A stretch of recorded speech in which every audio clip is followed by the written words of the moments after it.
राधे मेरी स्वामिनी, मैं राधे को दास। राधे मेरी स्वामिनी, मैं राधे को दास। जन्म जन्म मोहि दीजियो, श्री वृंदावनवास,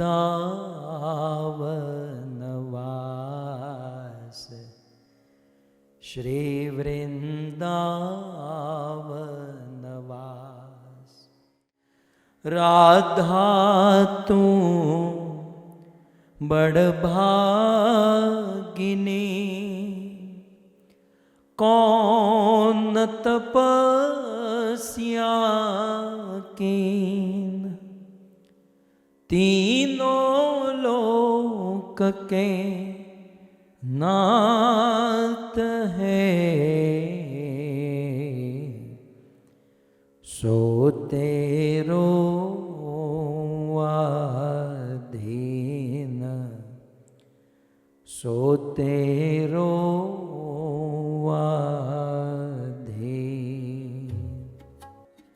जय राधा माधव कुंज बिहारी, जय राधा माधव कुंज बिहारी, जय राधा माधव कुंज बिहारी, जय राधा माधव कुंज बिहारी, जय राधा माधव कुंज बिहारी, राधा माधव कुंज बिहारी, जय राधा माधव कुंज बिहारी, राधा माधव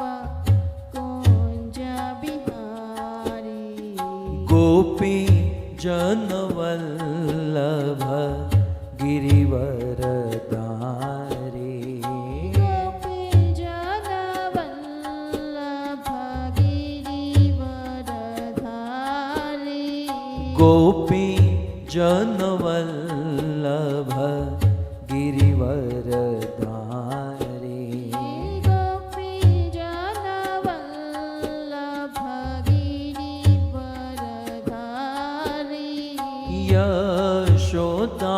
यशोदानंदन ब्रज जन रंजना, यशोदानंदन व्रज जन रंजना, यशोदानंदन ब्रज जन रंजना, यशोदानंदन व्रज जन रंजना, यशोदानंदन ब्रज जन रंजना, यशोदानंदन व्रज जन रंजना, यमुना तीर वनचारी, यमुना तीर वनचारी, जय राधा माधव कुंज बिहारी, जय राधा माधव कुंज बिहारी, जय राधा माधव कुंज बिहारी, जय राधा माधव कुंज बिहारी, मेरो राधा रमण गिरिधारी गिरिधारी श्याम बनवारी मेरो राधा गाइए गिरधारी गिरिधारी श्याम बनवारी मेरो राधा रमण गिरिधारी मेरो राधा रमण गिरधारी मेरो राधा रमण गिरिधारी मेरो राधा रमण गिरधारी मेरो राधा रमण गिरिधारी गिरिधारी श्याम बनवारी मेरो राधा रमण गिरधारी गाइए गिरधारी श्याम बनवारी गोविंद मेरो है गोपाल मेरो है गोविंद मेरो है गोपाल मेरो है श्री माँ के बिहारी नंदलाल मेरो है श्री बाके बिहारी नंदलाल मेरो है श्री माँ के बिहारी नंदलाल मेरो है श्री बाके बिहारी नंदलाल मेरो है गोविंद मेरो है गोपाल मेरो है गोविंद मेरो जय हो गोपाल मेरो है गोविंद मेरो है गोपाल मेरो है गोविंद मेरो है गोपाल मेरो है हरे कृष्णा कृष्णा कृष्णा हरे हरे हरे राम राम राम हरे हरे हरे कृष्ण हरे कृष्णा जय हो कृष्णा हरे हरे हरे राम राम राम हरे हरे हरे कृष्णा कृष्णा कृष्णा हरे हरे हरे राम राम राम हरे हरे हरे कृष्णा हरे जय हो कृष्णा कृष्णा हरे हरे हरे राम राम हरे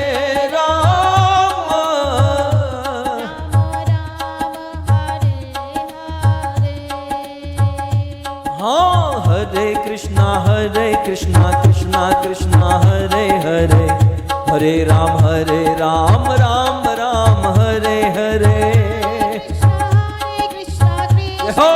हरे हरे हरे राम राम राम हरे हरे हरे कृष्णा कृष्णा हरे हरे हरे राम राम राम हरे हरे कृष्णा कृष्णा हो।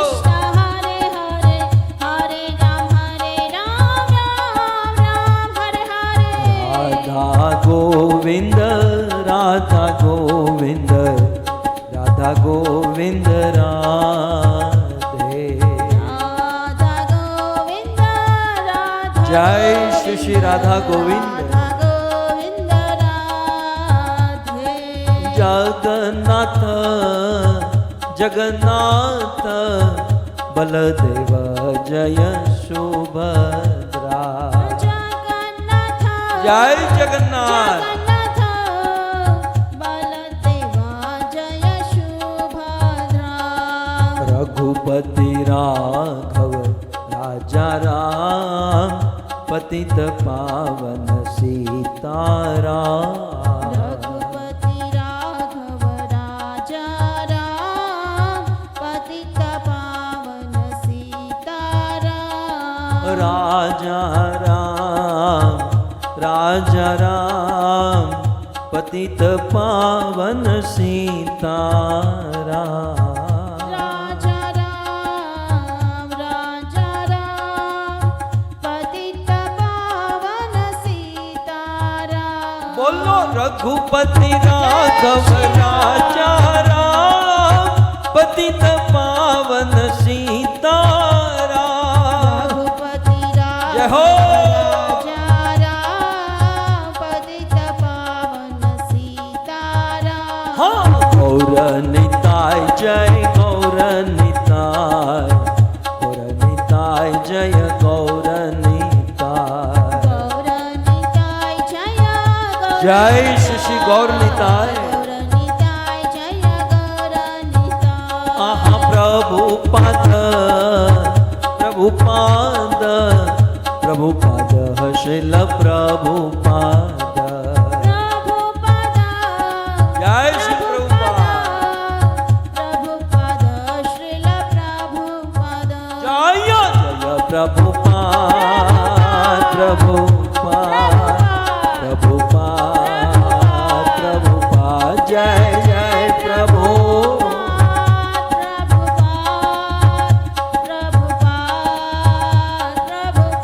निताय गौर हरि बोल हरि बोल हरि बोल हरि बोल निताय गौर हरि।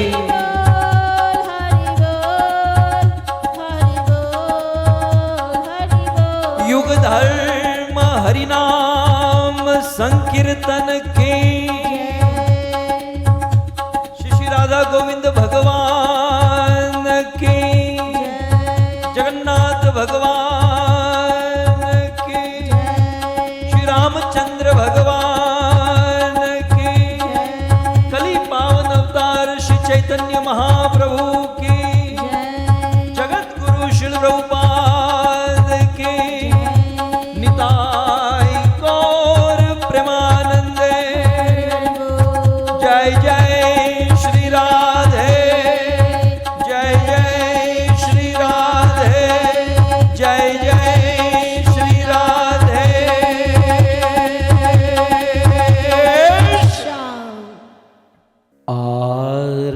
आराध्यो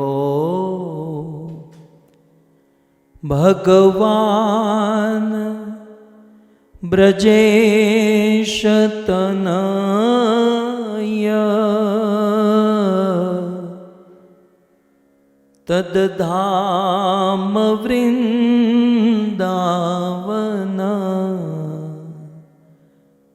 रम्या काचिदुपासना ब्रजबधो वरगेणया कल्पिता। श्रीमद्भागवतं प्रमाणममलम्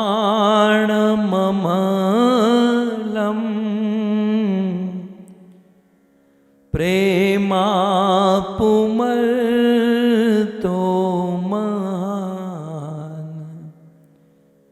श्री चैतन्य महाप्रभो मतमिदं तत्रादरो नः पर कृष्ण त्वदीयपदपङ्कजपञ्जरान्ते अद्यैव मे विशतु मानसराजहंस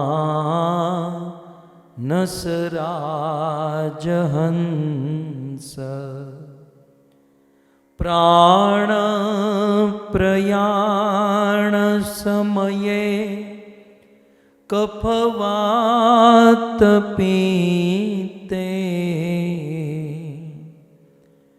कंठावरो धनविदो स्मरणं कुतस्ते करारविन्दे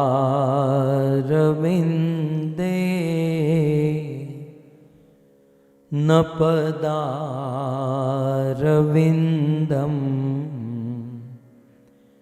मुखारविन्दे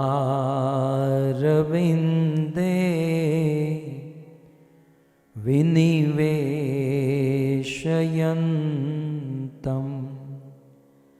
वटस्य पत्रस्य पुटे शयानं बालं मुकुन्दं मनसा स्मरामि। ॐ नमो भगवते वासुदेवाय।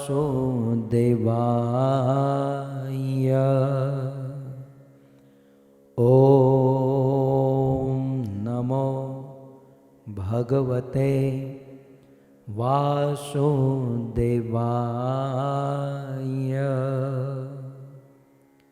ॐ नमो भगवते वासुदेवाय।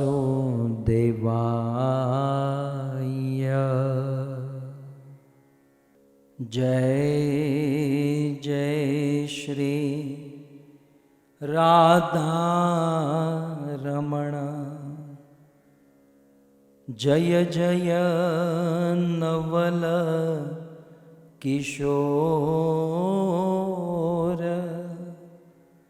जय गोपी चित चोर प्रभु, जय जय माखन चोर, जय जय माखन चोर। श्री कृष्णचंद्र भगवान की, जगत गुरु श्रील प्रभुपाद की। उपस्थित भगवत कथा अनुरागी पधारे हुए भक्त वृंद, इस सभा को परम सुशोभित करने वाले हमारे अंतर्राष्ट्रीय कृष्ण भावनामृत संघ इस्कॉन के वरिष्ठ भक्तगण, दूर दूर से देश विदेश से फेसबुक यूट्यूब आदि के माध्यम से बड़ी भारी मात्रा में इस कथा का श्रवण करने वाले समस्त श्रोतागण एवं अपने पावन पितरों की स्मृति में शुद्ध भक्ति और भगवत प्रेम प्राप्त करने हेतु ये सुंदर भागवत कथा का आयोजन करने वाले हमारे यजमान परिवार श्री धवल भाई दही बहन पटेल का यह पूरा परिवार, जिनमें हमारे प्रमुख हैं परम हरि प्रभु और हरि लीला माता, उनके सुपुत्र किंजल भाई, जलपा बहन, भामिनी माता, हरिप्रिया माता, रूपल भाई, साथ ही साथ बाल गोपाल, श्याम, संजना, राघव, आप सभी भक्तों का श्रीमद् भागवत कथा के षष्ठ दिवस में पुनः एक बार हार्दिक स्वागत एवं आप सब के चरणों में हमारा प्रणाम। राधे श्याम। श्रीमद् भागवत जी में कुरुक्षेत्र के विषय में कहा गया, इति भीत प्रजाद्रोहात् सर्वधर्म विवित्सया ततो विनशनम प्रागात् यत्र देव व्रतो पतत। श्रीमद् भागवतम में कुरुक्षेत्र की जो भूमि है उसे एक नया नाम दिया श्री सूत गोस्वामी ने। आज तक आप लोग कुरुक्षेत्र के दो नाम जानते हो जो प्रसिद्ध है, जो भगवत गीता के प्रथम श्लोक में है। कौन सा है? धर्म क्षेत्रे कुरुक्षेत्रे। ठीक है, सो कुरुक्षेत्र जिसे धर्म क्षेत्र कहते हैं, परंतु श्रीमद् भागवत में कुरुक्षेत्र को विनशनम प्रागात् विनशनम कहा गया।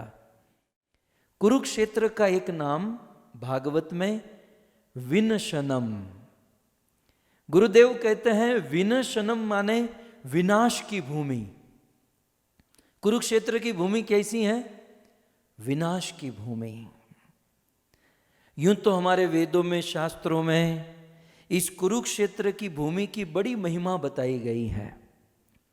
ऐसा कहते हैं कि महाराज कुरु वंश के सरताज, उन्होंने यहां पर अनेकों अश्वमेघ यज्ञ किए थे।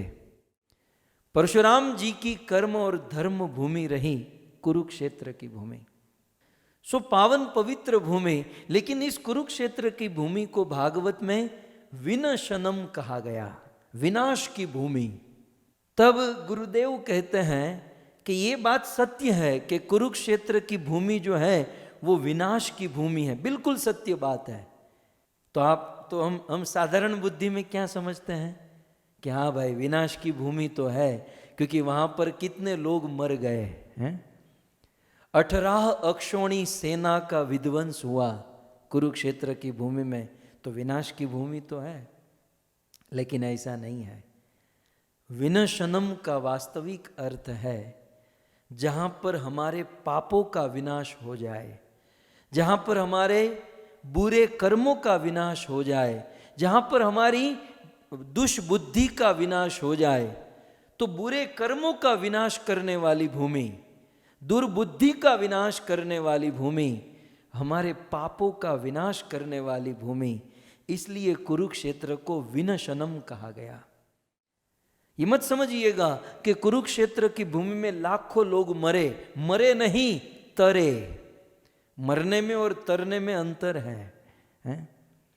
कुरुक्षेत्र के रणांगन में जितने भी लोग मरे हैं वे मरकर सीधे भगवान को प्राप्त हुए हैं, क्योंकि प्रत्येक व्यक्ति भगवान श्री कृष्ण का दर्शन करते हुए मरा। और गीता में कृष्ण ने कहा, यम यम वापि स्मरण भावम त्यजन तंते कले वरम, या अंत काले च माम एव। अंतिम समय में मेरा दर्शन आदि करता है तो वो मुझे प्राप्त होता है। सो पवित्र विनशनम कुरुक्षेत्र की भूमि है। मन ही मन चलिए कुरुक्षेत्र में जाते हैं, जहां पर पितामह भीष्म सरसैया पर सोए हुए हैं। भूमि का भी बहुत सुंदर है भक्तों। मैं थोड़ी सी भूमिका में जाऊं, थोड़ा सा भूमिका में आपको बताऊं। श्रीमद् भागवत में कहा गया कि ये युधिष्ठिर महाराज, पांडव या भगवान कृष्ण, ये सब लोग पितामह भीष्म के पास क्यों गए? मतलब वो बूढ़ा तो सोया हुआ था, वो तो बस अब दिन गिन रहे थे। मान लो कोई हॉस्पिटल में हो तो ये लोग स्पेशली वहां पर क्यों गए? क्योंकि युधिष्ठिर महाराज को शोक हुआ। भागवत में श्लोक है, इति भीत प्रजाद्रोहात् सर्वधर्म विवित्सया। युधिष्ठिर महाराज के मन में ऐसा हुआ कि मैंने प्रजा के प्रति द्रोह किया है, मैंने प्रजा के प्रति अन्याय किया है, मैंने बहुत बड़ा गलत कर्म किया है। मेरे कारण महाभारत का युद्ध रचा, मेरे कारण इस युद्ध में अनेकों स्त्रियां विधवा हो गई, अनेकों बच्चे अनाथ हो गए। ये सारी तबाही एक और मात्र मेरे कारण हुई है, ऐसा युधिष्ठिर महाराज का सोचना था। और युधिष्ठिर महाराज इन बातों को सोचकर बड़े चिंतित, बड़े दुखी, इवन लिटरली रो रहे थे। श्रीमद् भागवत में यह भी कहा गया कि युधिष्ठिर महाराज को समझाने के लिए वेदव्यास मुनि आए, असित, देवल, नारद, धौम्य, अनेकों ऋषि मुनि आए, बड़ा प्रयास किया, लेकिन किसी से नहीं माना। फिर इन सारे ऋषि मुनियों ने कृष्ण को बुलाया और कहा, कृष्ण अब आप ही इनको मनाइए। तब सूत गोस्वामी कहते हैं, कृष्णेन अद्भुत कर्मणा, अर्थात भगवान कृष्ण ने युधिष्ठिर महाराज को मनाया, फिर भी युधिष्ठिर महाराज नहीं माने। तब सूत जी को कहना पड़ा कि कृष्ण किसको मनाए और बंदा न माने, ये बात में कोई दम नहीं है। कृष्ण ऐसी चीज है, मुझे बोलने दो आज, कृष्ण ऐसी चीज है जो किसी के भी दिमाग को घुमा सकती है। कृष्ण किसी को भी पट्टी पड़ा सकते हैं। कृष्ण मधुर या गिरा वल्गु वाक्य या, चाहे देवता हो, चाहे ऋषि मुनि हो, चाहे असुर हो, कोई भी व्यक्ति क्यों न हो, कृष्ण यदि चाहे तो वह तुरंत उसे कन्विंस कर सकते हैं, उनको मना सकते हैं। अब श्रीमद् भागवतम में कथा ना, संक्षिप्त में मैं स्मरण कराऊं, वो भस्मासुर जिसका नाम था वृकासुर, शिवजी के लिए बहुत बड़ी तपस्या किया। शिवजी प्रसन्न हुए और वरदान मांगा कि मैं जिस पर हाथ रखूं वो जलकर भस्म हो जाए। शिवजी ने कहा तथास्तु। ये तो बेचारे भोले ठहरे हैं। अब जब वरदान प्राप्त हो चुका तो उसने देखा कि शिवजी के साथ पार्वती कैलाश में रहती हैं। तब उस असुर ने कहा कि अब भोलेनाथ आपने जो मुझे वरदान दिया है तो मैं मेरा हाथ आप ही के मस्तक पर रखूंगा, आपको मार दूंगा और आपकी पत्नी पार्वती का अपहरण कर लूंगा। अब शिवजी बड़े चिंतित और भस्मासुर से अपनी जान बचाने के लिए भागे। बहुत भागे, भस्मासुर ने पीछा किया और अंततः पीछा नहीं छोड़ा। शिवजी ने भगवान कृष्ण को याद किया। कृष्ण आए, थोड़ा बहुत डांटा कि भोलेनाथ वरदान देने में ध्यान रखिए। एक तो आप भावुकता में आकर वरदान देते हो, फिर सारा सोचना समझना मुझे पड़ता है। वो ब्रह्मा भी हिरण्याकश्यप को ऊपर न मरे, नीचे न मरे, दिन को न रात को, न सुबह न शाम, न अस्त्र से न शस्त्र से। यार कुछ तो बाकी छोड़ो मेरे लिए, न मनुष्य से मरे न पशु से, तो मैं करूँ तो क्या करूँ? फिर आप वरदान देते हो, फिर परेशान होकर मेरे पास आते हो कि उनको मारो। तो अब आप लोग वरदान देने में ध्यान रखें। ठीक है शिव जी आप जाइए, इस केस को मैं संभाल लूंगा। वो भस्मासुर वृकासुर दौड़ते हुए जा रहा था, कृष्ण बाल ब्रह्मचारी का रूप लिए। मैं इस पॉइंट पर बोल रहा हूं कि कृष्ण ऐसी चीज है जो किसी को भी पट्टी पड़ा सकते हैं।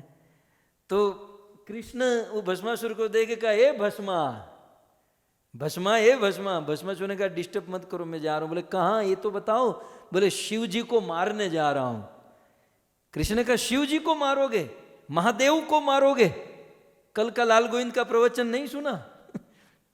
महादेव, तो महादेव को मारोगे, कैसे मारोगे? उसके लिए तो पावर चाहिए।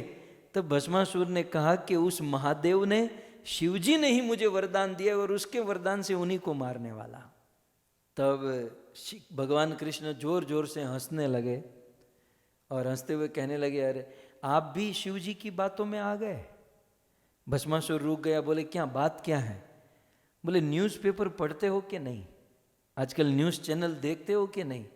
बोले हेडलाइन में छपा है कि जब से दक्ष प्रजापति ने शिव जी का अपमान किया है और यज्ञ से हटा दिया है, उस दिन से शिव जी के सारे वरदान फैल जा रहे हैं। शिव जी में कोई प्रभाव नहीं रहा, कोई प्रताप नहीं रहा।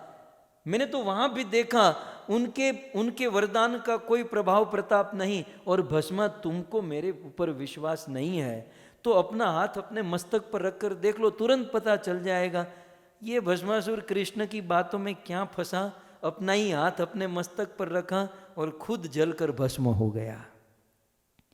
कहने का अर्थ ये है, कृष्ण यदि चाहे तो असुरों को भी अपनी बात मना दे।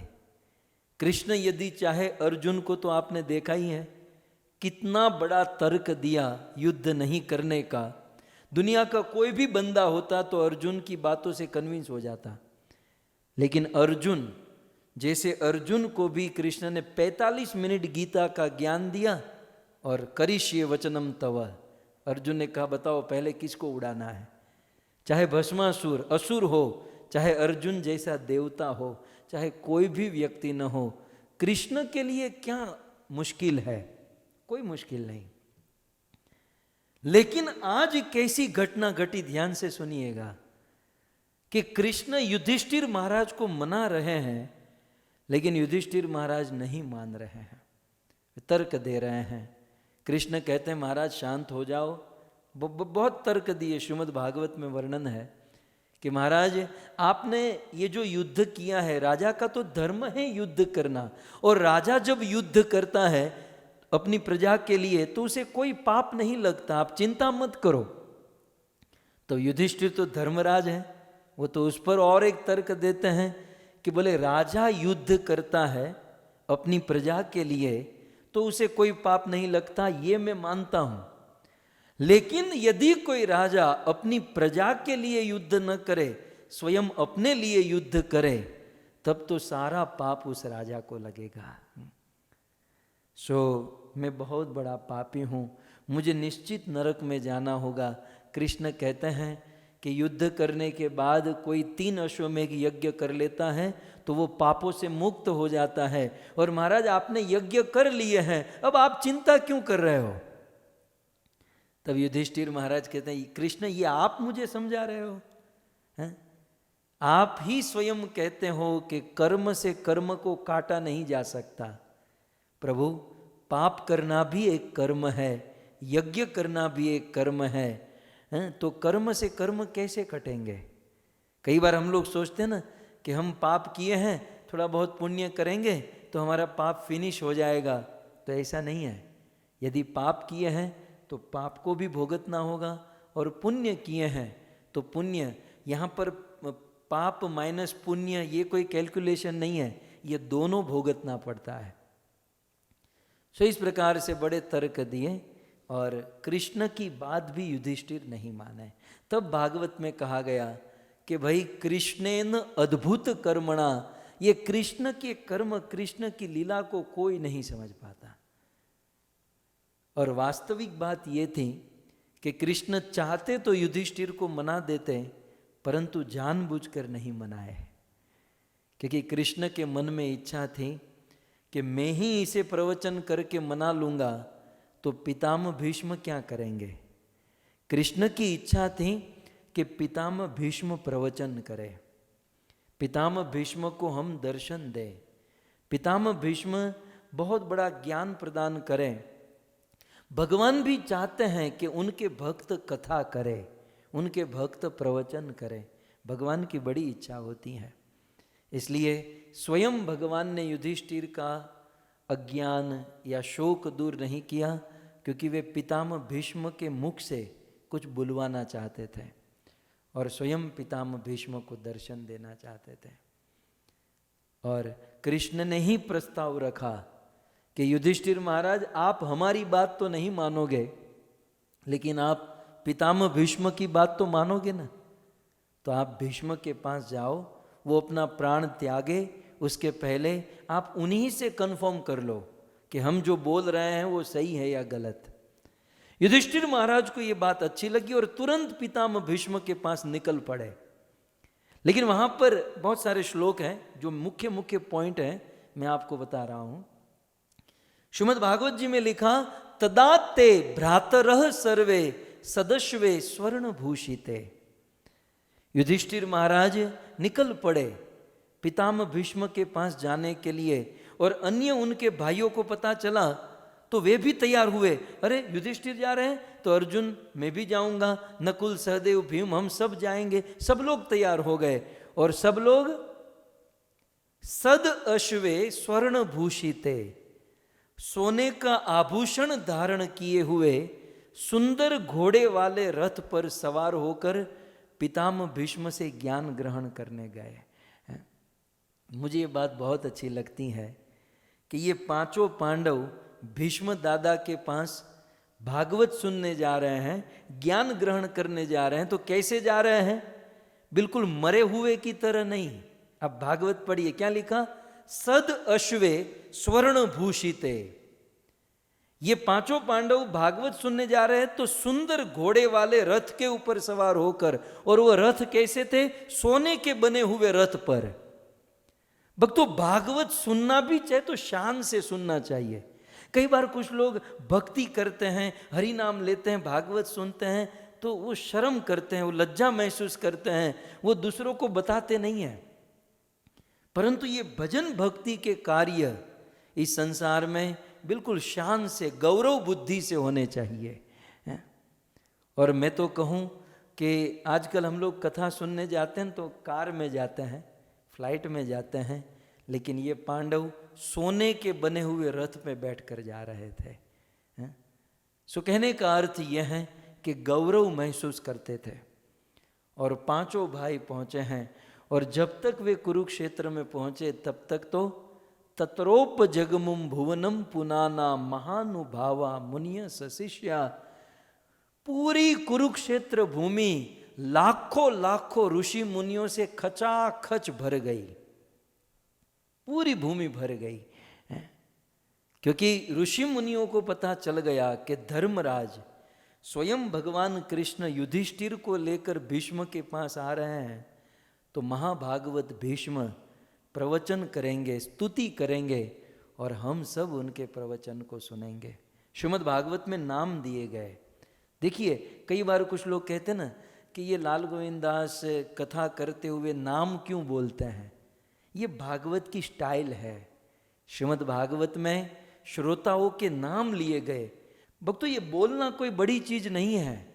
अपने जीवन का कीमती समय निकालकर भागवत सुनना बहुत बड़ी बात है। बड़े बड़े देवता उन भागवत सुनने वालों का अनुमोदन करते हैं। भागवत सुनने वालों के विषय में श्रीमद् भागवतम में विस्तार से उन सबके नाम लिए गए, सबके परिचय दिए गए।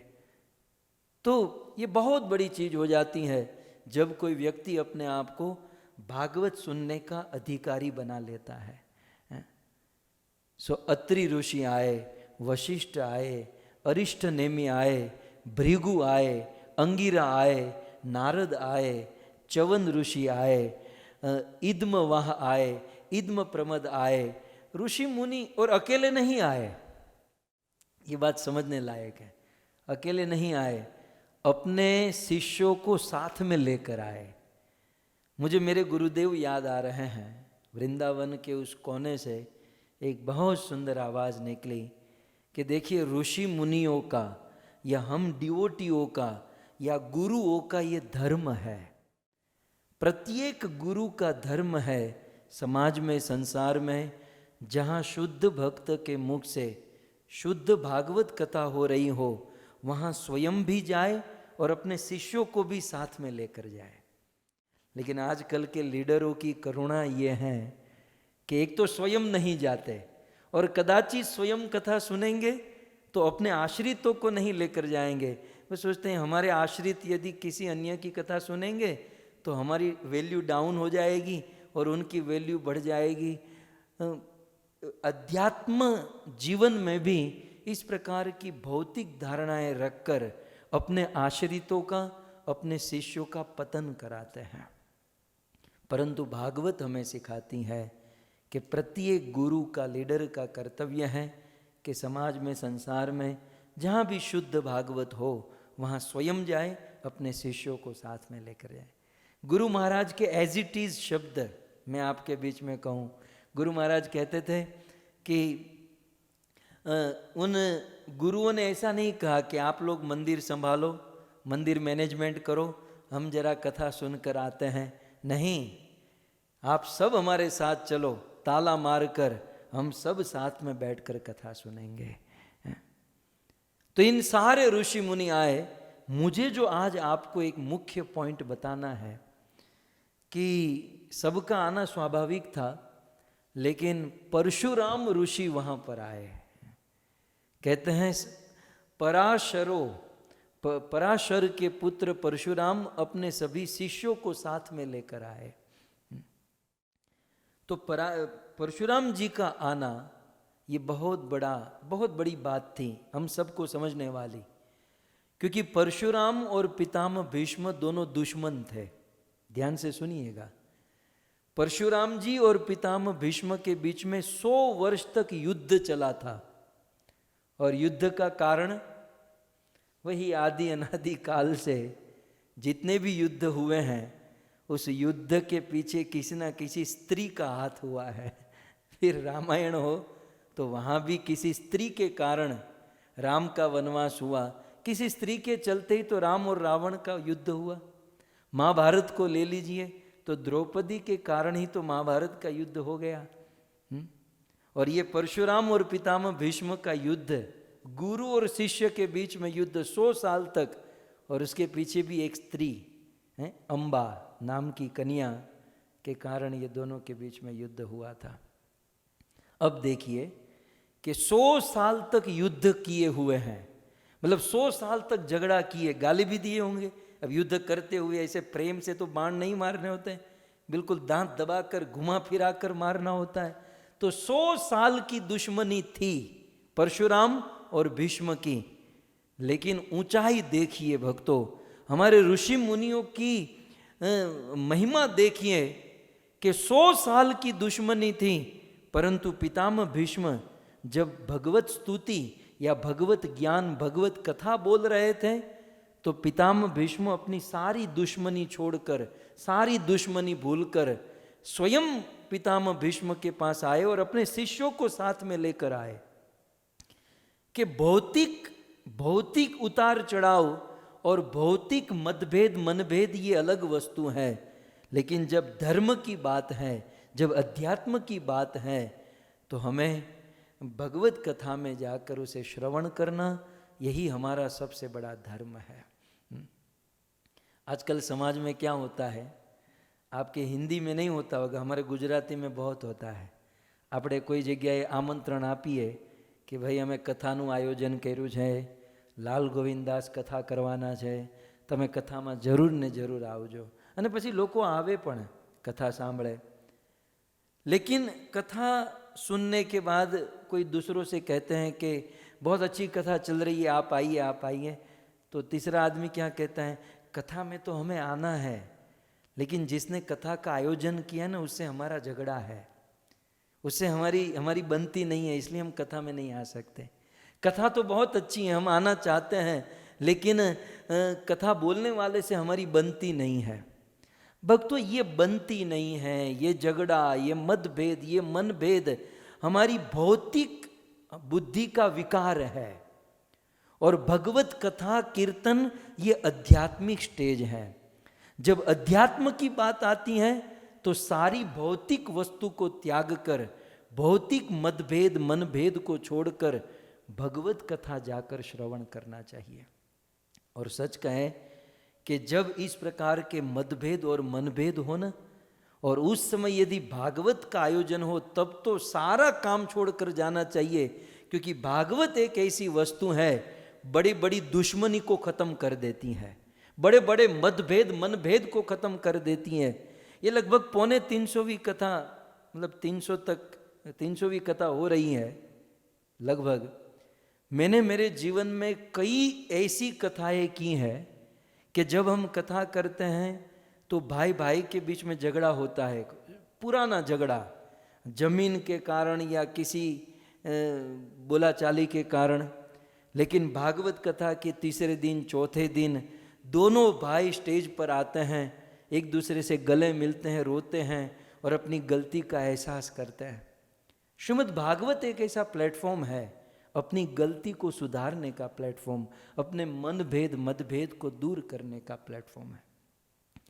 सो पितामह भीष्म जब इस प्रकार से ज्ञान देने वाले थे, तब पराशर के पुत्र परशुराम शिष्यों को साथ में लेकर आए। और भगवत, कई बार जब हम भजन करते हैं तो भजन करने वालों से बहुत लोग परेशान होते हैं कि ये हमारे बारे में क्या सोचेंगे, क्या करेंगे। शिल प्रभुपाद जी ने एक बहुत सुंदर पॉइंट बताया, मैं आपके बीच में निवेदन करूंगा। ये हमारी वेबसाइट पर रोज आता है, आप लोग वहाँ से देख सकते हैं। लेकिन 16 जनवरी को शिल प्रभुपाद कहते हैं कि आप कितना भी विरोध क्यों न करें, किंतु हम आगे बढ़ते रहेंगे, कारवां बढ़ता रहेगा और आप भौंकते रहेंगे। प्रभुपाद को भी ऐसे लोग कम नहीं मिले होंगे। सो प्रभुपाद ने ये इंटरप्रेटेड कोमा में है, मतलब ये प्रभुपाद का स्टेटमेंट है कि हे दुनिया वालों, आप हमारा कितना भी विरोध कर लो, हे दुनिया वालों, आप हमारा कितना भी विरोध कर लो, किंतु हम तो आगे बढ़ते रहेंगे, और हम आगे बढ़ेंगे तो कारवां बढ़ता रहेगा और आप भौंकते रहेंगे। शिल प्रभुपाद कहते हैं, तो इन सभी वस्तुओं को कृष्ण की कृपा के रूप में स्वीकार करो और अधिकाधिक उत्साहपूर्वक कार्य करो। क्यों हम किसी को पराजित हो, हम क्यों किसी से पराजित हो, हम सदैव भगवान के भजन में लगे रहें। कलकत्ता में 16 जनवरी को शिल प्रभुपाद ने 1977 में ये स्टेटमेंट दिया था। भक्तों, ये वेबसाइट पर प्रतिदिन इस प्रकार के कोट्स अपडेट्स होते हैं, शिल प्रभुपाद का द्वारा, फिर परम पूज्य राधा गोविंद गोस्वामी महाराज के द्वारा कोट्स, और फिर दास ने भी एक घृष्टता की है। तो ये प्रभुपाद के साथ आज मैच होता है। ये कोट आप देख सकते हैं 16 जनवरी। शास्त्र में लिखा है कि कर्महीनता निंदनीय होती है। ये श्लोक के द्वारा यदि हम देखें, इस श्लोक में कहा गया, अकृत्वा कर्म यो लोके फलम विंदन्ति धिष्ठतः सतु वक्तव्यताम याति द्वेष्यो भवति भूयश। इस दुनिया में यदि हम कर्म नहीं करेंगे, यहाँ कर्म का अर्थ आप भक्ति भी ले लीजिए या भौतिक कर्म ले लीजिए, मेहनत करनी है। तो अकृत्वा, यदि हम भजन नहीं करेंगे, भक्ति नहीं करेंगे, तो यो लोक में, संसार में, फलम विंदन्ति धिष्ठत, तो उसका फल क्या मिलेगा? तो कहते हैं सतु वक्तव्यताम याति द्वेषो भवति भूयश। दुनिया के लोग आपसे द्वेष करेंगे। यदि हम मेहनत नहीं करेंगे तो मेहनत नहीं करने वालों से दुनिया के लोग द्वेष करते हैं। अतः शिल प्रभुपाद ने कहा कि हमें रात दिन जो है भगवान के भजन में लगे रहना चाहिए और अपने जीवन को धन्य करना चाहिए। दुनिया वालों की परवाह न करें और पुराने मतभेद मनभेद को भूलकर हमारा कंसंट्रेशन हमारी भक्ति को बढ़ाने के लिए होना चाहिए।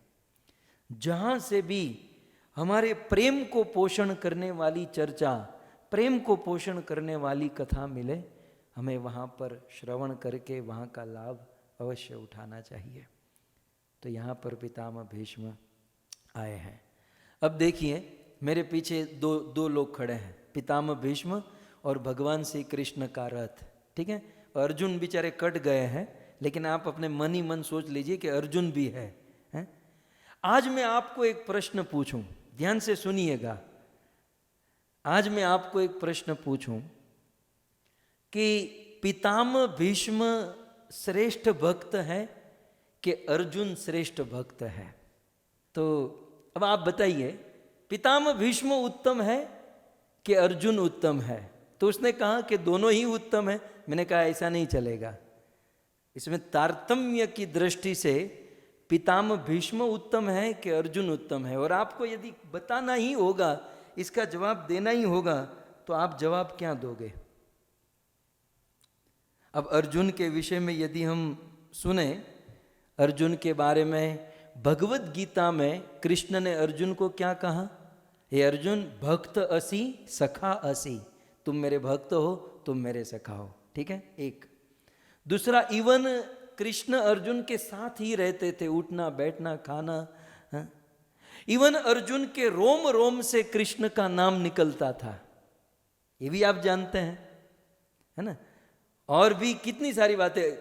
कृष्ण और देखिए, कृष्ण और अर्जुन, भीष्म और कृष्ण आमने सामने हैं, लेकिन कृष्ण अर्जुन के साथ रहते थे, इवन अर्जुन का रथ चलाते थे। तो ये सारी बातों को मर्दे नजर रखते हुए यदि पूछा जाए कि कृष्ण उत्तम कि भीष्म उत्तम, थोड़ा सा कंफ्यूजन सब्जेक्ट तो है? लेकिन इसका मंथन करें, बहुत सारी चीज सोचें। अब आप लोग तो सीधा कहेंगे भीष्म, क्योंकि कथा भीष्म की चल रही है, और हमारा क्या ना, जिसका खाएंगे उसका गुण गाएंगे। 6 दिन से भीष्म दादा का खा रहे हैं, तो हम तो भीष्म कह देंगे। सो अर्जुन उत्तम के भीष्म। सो भक्तों, बहुत बहुत स्मरण करने के बाद यदि हम नतीजे पर पहुंचे तो अर्जुन से भी उत्तम पितामह भीष्म है। क्यों? क्योंकि अर्जुन ने अनुकूलता में रहकर भक्ति की। ध्यान से सुनिएगा, अर्जुन ने अनुकूलता में रहकर, सब कुछ अनुकूल है, कृष्ण साथ है, द्वारिका साथ है, हस्तिनापुर, अनुकूलता में रहकर भक्ति की। और दादाजी ने, हैं पितामह भीष्म ने, प्रतिकूल अवस्था में रहकर भक्ति तो इसने भी की ना, लेकिन प्रतिकूल अवस्था में रहकर भक्ति की। अर्जुन ने भक्ति करके नाम कमाया। ध्यान से सुनिएगा, यशो लभस्व। अर्जुन ने भक्ति करके नाम कमाया, लेकिन दादा ने, पितामह भीष्म ने अपना नाम बदनाम करके मेरे कृष्ण को प्रसन्न किया। भीष्म भीष्म है, भीष्म के ऊपर पूरा पुराण रचा जा सकता है। पितामह भीष्म ने कलंक लेकर भी, अर्जुन ने कलंक कहाँ लिया? कलंक की बात आती तो आप देखोगे अर्जुन भी कृष्ण के साथ युद्ध करते थे। कई ऐसी घटनाएं हैं कि अर्जुन और कृष्ण के युद्ध हुए हैं, लेकिन पितामह भीष्म ने कलंक लेकर भी कृष्ण की भक्ति की। कैसे? विश्वनाथ चक्रवर्ती ठाकुर इस बात को भगवत गीता की टीका में लिखते हैं। भगवान कृष्ण की इच्छा थी कि महाभारत का युद्ध हो। ध्यान से सुनिएगा, कृष्ण चाहते थे कि भाई बिना युद्ध के ये काम, धर्म की स्थापना और दुष्टों का विनाश नहीं होने वाला, साधु संतों को आनंद नहीं मिलने वाला, युद्ध तो होना चाहिए। ये कृष्ण की इच्छा थी। और ये महाभारत का युद्ध कभी न होता यदि पितामह भीष्म दुर्योधन के पक्ष में नहीं रहते। ये पितामह भीष्म ने पहल की, दुर्योधन मैं तेरे साथ हूं, युद्ध कर ले। दुर्योधन ने देखा भीष्म मेरे साथ हैं, तब तो हम युद्ध में जीत जाएंगे। यदि भीष्म ने कहा था दुर्योधन मैं तेरे साथ नहीं, मैं अर्जुन के साथ, तो युद्ध न होता, और युद्ध न होता तो कृष्ण की इच्छा पूर्ण नहीं होती। कृष्ण की इच्छा पूर्ण की पितामह भीष्म ने, इवन अधर्म के पक्ष में रहकर, कलंक लेकर। ऐसा कौन करता है? कौन करता है ऐसा? हम सब डिवोटी, हम सब भक्त हैं, हम लोग ऐसी सेवा करेंगे जिसमें हमारा थोड़ा सा नाम होता है, हम वाइट कॉलर होता है, बिल्कुल जेन्युइन, हम समाज में थोड़े अच्छे साबित होते हैं। अपने हाथ काले करने वाली सेवा कौन करेगा? बदनामी सहकर कौन भजन करेगा? ये तो भीष्म जैसे लोग ही कर सकते हैं। हमारे कंट्री में रो एजेंट ना, मैं ज़्यादा नहीं जानता हूँ, आप लोग पकड़ लीजिएगा। देश की रक्षा करने के लिए गवर्नमेंट के कुछ रो एजेंट होते हैं जो अन्य कंट्री में जाते हैं, उसका कुछ मिशन होता है ना। तो लीगली उनको कोई पुरस्कार नहीं मिलता, लीगली उनका कोई नाम नहीं मिलता, वो मरे सड़े चाहे कुछ भी हो, लेकिन फिर भी उनकी प्रत्येक सांस अपने देश के लिए होती है। ये सबसे बड़े सैनिक माने जाते। सो खैर, मैं ये कह रहा हूँ, पितामह भीष्म ने कलंक लेकर भी भगवान श्री कृष्ण की इच्छा पूर्ण की, और अर्जुन ने भी इच्छा पूर्ण, लेकिन कलंक नहीं लिया। वाइट कॉलर, अर्जुन ने वाइट कॉलर में भक्ति की, ये बेचारे दादाजी ने हाथ काले करके भक्ति की। अब बताइए समर्पण किसका ज्यादा है? और ये सब छोड़ दीजिए, हम सार में जाए, रिजल्ट में जाए, तो मैं आपको सोचने के लिए मजबूर करूंगा कि अर्जुन की मृत्यु कैसे हुई और पितामह भीष्म की मृत्यु कैसे हुई। ये बाकी सब छोड़ दीजिए, बहुत सारी बातें हैं, केवल इस पर चर्चा करें। अर्जुन की मृत्यु सोचो और भीष्म की मृत्यु सोचो। क्या कोई चाहेगा कि हम अर्जुन की तरह मरे? लेकिन आज भी लोग कामना करते हैं कि मरे तो भीष्म की तरह मरे हैं। पितामह भीष्म की मृत्यु आप देखो, उत्तरायण के दिन, मकर संक्रांति के दिन, पवित्र कुरुक्षेत्र की भूमि, लाखों साधु संतों का समागम, भगवान श्री कृष्ण का दर्शन, भगवान कृष्ण को देखते हुए ये पितामह भीष्म की मृत्यु कितनी सुंदर। और अर्जुन, एक तो कृष्ण का विरह, जब इन्होंने प्राण त्यागा तब कृष्ण ही नहीं थे, वो कृष्ण भी नहीं थे। और फिर पांडव हिमालय की ओर गए और पीछे से सब गिरते गए, द्रौपदी गिरी, नकुल गिरा, सहदेव गिरे, अर्जुन गिरे, वो भी भाइयों का विरह। दाह संस्कार कोई नहीं, साधु संतों का समागम नहीं, भगवान का दर्शन नहीं। आप देख सकते हैं कि भले साथ में खाए पिए उठे बैठे भजन भक्ति किया, लेकिन अर्जुन से कोटि कोटि गुना उत्तम मृत्यु पितामह भीष्म की हुई है। और सार तो मृत्यु ही है ना भक्तों। हमारी एग्जाम जो है जीवन में मृत्यु ही एक परीक्षा है। और पितामह भीष्म को 100 आउट ऑफ 100 100 मार्क से पास हुए। अर्जुन का थोड़ा सा सोचना होगा। सो कुल मिलाकर अर्जुन से भी उत्तम पितामह भीष्म। लेकिन कृष्ण की करुणा देखिए, अर्जुन के साथ है और भीष्म के भी साथ है। और भगवान श्री कृष्ण दो भक्तों के बीच में फंस गए हैं। आइए आज हम वो कथा सुनेंगे। पितामह भीष्म स्तुति कर रहे हैं और स्तुति करते हुए अब इस श्लोक में पितामह भीष्म उस दिन की याद कर रहे हैं जिस दिन इन्होंने भगवान श्री कृष्ण को धर्म संकट में डाल दिया था। भाव से इसे गाते हैं और इसका आस्वादन करते हैं। स्वनिगममपहा यमत् प्रतिज्ञा मृतमधिकर्तुमवप्लुतो रथस्थ धृतरथचरणो भयाचलद्गु हरिरिव हन्तु भीमं गतो तरीय। फिर से गाइए। स्वनिगममपहा यमत् प्रतिज्ञा मृतमधिकर्तुमवप्लुतो रथस्थ धृतरथचरणो भयाचलद्गु हरिरिव हन्तु भीमं गतो तरीय। बहुत सुंदर है। पितामह भीष्म अपनी स्तुति के इस अगले श्लोक में कहते हैं कि हे कृष्ण, धन्य हो आप। कृष्ण स्वनिगमम अपहाय। हे कृष्ण, स्व माने अपनी, निगमम माने प्रतिज्ञा और अपहाय माने छोड़कर। हे कृष्ण, आपने स्वयं अपनी प्रतिज्ञा को छोड़कर मेरी प्रतिज्ञा को धारण किया। अपनी प्रतिज्ञा को छोड़कर कृष्ण आपने मेरी प्रतिज्ञा की रक्षा की। तो सबसे पहले इतने शब्द के ऊपर हम थोड़ा सा प्रकाश डालें, एक एक शब्द को समझते चले। तो स्व अपनी, निगमम प्रतिज्ञा और अपहाय छोड़ दिया, त्याग दिया। कृष्ण आपने विश्व विख्यात प्रतिज्ञा को छोड़ दिया, त्याग दिया। आप अपनी प्रतिज्ञा से मुकर गए और वो भी मेरे लिए।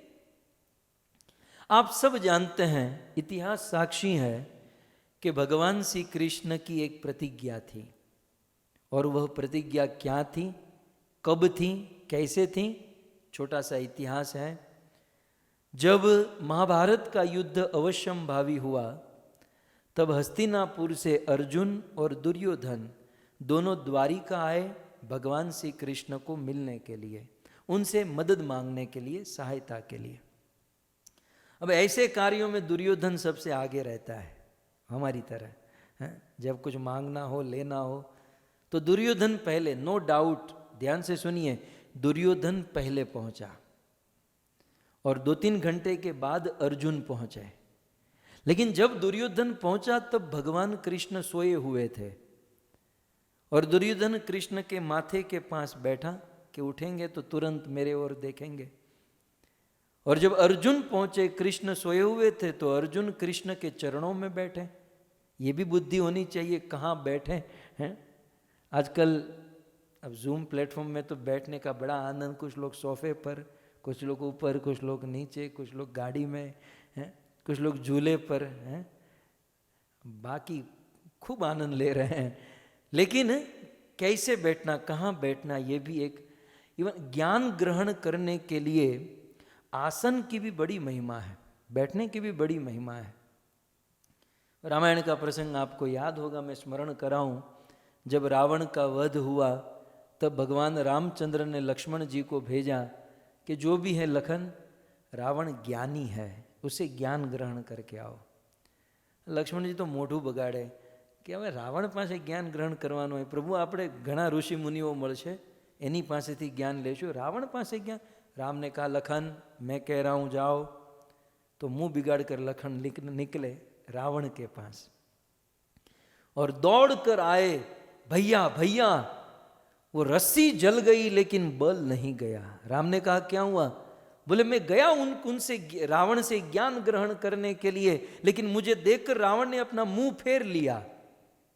अच्छा लखन, तुम रावण से ज्ञान ग्रहण करने गए और मुंह फेर लिया, तुम कैसे गए, जरा ये बताओ। लक्ष्मण जी ने कहा, प्रभु मैं सीधा गया, रावण के मस्तक के पास खड़ा रहा और मैंने कहा तुम मुझे ज्ञान दो, तो उसने मस्तक फेर लिया। तब भगवान रामचंद्र ने कहा, लक्ष्मण, ज्ञान ग्रहण करने की विधि होती है। हमें यदि किसी व्यक्ति से कुछ चाहिए तो कैसे बैठना और कहाँ बैठना, ये बहुत मायने रखता है। एक बात समझ लीजिए, कृपा जो है ना, कृपा का स्वभाव तरल है। तरल माने तेल के समान, घी के समान, पानी के समान। तेल, घी या पानी को आप छोड़ दोगे तो वो ऊपर की ओर जाएगा, नीचे की ओर जाएगा, नीचे की ओर जाएगा ना। ठीक उसी प्रकार कृपा जो है ना, वो नीचे की ओर बहती है। इसलिए यदि हमें किसी से कृपा चाहिए तो हमें उनके चरणों में बैठना चाहिए, नीचे बैठना चाहिए, नहीं कि उसके माथे पर बैठना चाहिए। सो लक्ष्मण जी माथे के पास बैठे और रावण ने मुंह फेर लिया। राम ने कहा, देखो, रावण के चरणों के पास बैठकर, खड़े रहकर उनसे निवेदन करो। राम ने सिखाया, तद्विद्वि प्रणिपातेन परिप्रश्नेन सेवया। लक्ष्मण जी गए चरणों के पास, कहा, महाराज ज्ञान दीजिए। तब रावण ने ज्ञान दिया। बहुत सुंदर रावण का उपदेश था। लेकिन खैर, दुर्योधन कृष्ण के मस्तक के पास बैठे और अर्जुन कृष्ण के चरणों के पास। कुछ देर के बाद भगवान कृष्ण की आंखें खुली। अब सीधी सी बात है, जब सोया हुआ आदमी आंख खोलेगा तो चरणों की ओर देखेगा, कैसे पूरा गोल घूम के पीछे देखेगा, सीधा देखेगा। तो सीधे अर्जुन चरणों के पास बैठते, अर्जुन तुम मेरे सखा। भगवान श्री कृष्ण अर्जुन से गले मिले। अब देखिए, वाह, धन्यवाद गोविंद टीवी। तो भगवान श्री कृष्ण ने अर्जुन की ओर देखा, कृष्ण खड़े हुए अर्जुन से गले मिले। तब ये पीछे से बोला, मैं भी आया हूं। कृष्ण, मैं भी आया हूं। कृष्ण पीछे मुड़े, अच्छा दुर्योधन तुम भी आए हो। भगवान श्री कृष्ण दुर्योधन से भी गले मिले। और कृष्ण, अतिथि सत्कार करना कृष्ण जानते हैं।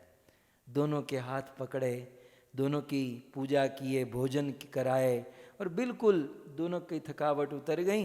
और फिर अंत में कृष्ण ने कहा कि आप दोनों मेरे पास आए हो तो कोई विशेष प्रयोजन लेकर आए हो, मैं कोई सेवा कर सकता हूँ? तब दोनों ने कहा कि हम दोनों भाइयों के बीच में युद्ध निश्चित हो चुका है और हम आपसे मदद मांगने आए हैं। तब देखिए कृष्ण की इसका नाटक देखिए कृष्ण का। कृष्ण कहते हैं भाई भाई युद्ध करोगे? ये भाई भाई के बीच में युद्ध मुझे पसंद नहीं। अब युद्ध कराने वाले तो यही थे, हैं? ये भाई भाई के बीच में, अब बेचारा दुर्योधन तो मान ही जाता।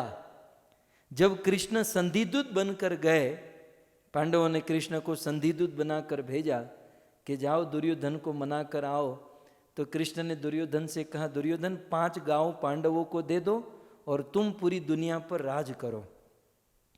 तो महाभारत में लिखा है, दुर्योधन कहता है, कृष्ण जानामि धर्म अधर्मे प्रविष्ट। कृष्ण मैं ये तुम्हारी बात को जानता हूं और सच कहूं तो 5 गांव देकर मुझे पूरी दुनिया पर राज करना चाहिए। ये आपका प्रस्ताव बहुत बढ़िया है, लेकिन दुर्भाग्य मेरा कि कृष्ण अंदर से ऐसी आवाज आ रही है कि ये काम मत करो। तो दुर्योधन कहते हैं कि मेरा जो अंदर से ऐसी आवाज आती है कि ये मत करो। अब दुर्योधन कहाँ जानता था, अंदर वही कृष्ण परमात्मा के रूप में बैठे हैं और कहते मानना मत। बाहर से मना रहे हैं और अंदर से कहते हैं मानना मत। ये कृष्ण का अद्भुत कर्म है। सो कृष्ण ने कहा कि भाई भाई के बीच में युद्ध, एक काम करो, मैं युद्ध नहीं करूंगा और तुम दोनों आए हो, इसलिए एक और मेरी नारायणी सेना, आप जो भी चाहोगे मेरी नारायणी सेना आपकी ओर से युद्ध करेगी, और दूसरी ओर मैं अकेला, लेकिन मैं युद्ध नहीं करूंगा, मैं ऐसे ही पड़ा रहूंगा, आप लोगों के साथ बैठूंगा, कुछ प्लानिंग करना हो तो अपना सजेशन दूंगा। अब जो तुम्हें अच्छा लगे मांगो। अर्जुन एक काम करो, तुम पहले मांगो। दुर्योधन ने कहा मैं पहले आया हूं, मुझे मांगने दीजिए। कहा नहीं, अर्जुन छोटा है। और ये कृष्ण ने सिद्धांत नीति बताई, जब बंटवारा होता है 2 भाइयों के बीच में, जब मांगने की बात आती है तो छोटे को पहले चांस देना चाहिए। तो अर्जुन तुम छोटे हो और मैंने तुम्हें पहले देखा, तुम मांगो क्या चाहिए। कृष्ण ने कहा, अर्जुन ने कहा प्रभु पूछने की क्या बात है, मुझे आपकी सेना से कोई मतलब नहीं, मुझे आप चाहिए। कृष्ण ने कहा अभी भी सोच लो, मैं युद्ध नहीं करूंगा। अर्जुन ने कहा कोई युद्ध, मुझे युद्ध कुछ करवाना ही नहीं है, आप केवल मेरे रथ पर बैठे रहिएगा। कृष्ण ने कहा फिर भी सोच लो। दुर्योधन बोला प्रभु सोच लिया, उसने मांग लिया, अब खत्म करो, मुझे सेना दे दो, मुझे देरी हो रही है, मैं निकलूं यहां से। तो दुर्योधन नारायणी सेना लेकर चला गया और यहां पर कृष्ण अर्जुन से कहते हैं कि अर्जुन तुझे ऐसा नहीं लगता ते खोटनो धंधो કર્યો એવું નથી લાગતું? ગુજરાતીમાં બોલ્યા કે અર્જુન તે આ ખોટનો ધંધો કર્યો એવું નથી લાગતું કે હું યુદ્ધ નહીં કરું, હું તારા રથ ઉપર બેસીશ, તું કેવી રીતે યુદ્ધ જીતીશ? तब अर्जुन कहते हैं कि कृष्ण सच कहूं तो मैं यहां मांगने के लिए आया ही नहीं था। कृष्ण मैं यहां पर मांगने आया ही नहीं था, मैं तो यहां पर अपने आप को समर्पित करने आया था। कृष्ण मैं यहां पर अपने आप को आपको देने के लिए आया था कि आप मेरे जीवन की बागडोर अपने हाथों में ले लीजिए। कृष्ण आप मेरा नियंत्रण कीजिए। और दास को विश्वास है कि आप मेरे जीवन की बागडोर अपने हाथों में रखोगे तो महाभारत युद्ध क्या, ये कौरव क्या, महादेव भी यदि रणभूमि में आ जाए तो उससे भी मैं विजय हो जाऊंगा यदि आप मेरे साथ हो। ये दास को विश्वास है। मुझे ऐसा लगता है, ये मेरा मंतव्य है भक्तों, कि महाभारत का युद्ध तो फिर 6 महीने के बाद हुआ, लेकिन अर्जुन तो उसी दिन युद्ध को जीत गए जिस दिन अर्जुन ने कृष्ण का चुनाव किया। जिस दिन अर्जुन ने कृष्ण को चुना, युद्ध जीत गया। युद्ध बाद में हुआ, बहुत कुछ ये उद्यम हुआ, लेकिन जिस दिन कृष्ण को चुना गया उस दिन महाभारत की बाजी अर्जुन के हाथ में आ गई थी।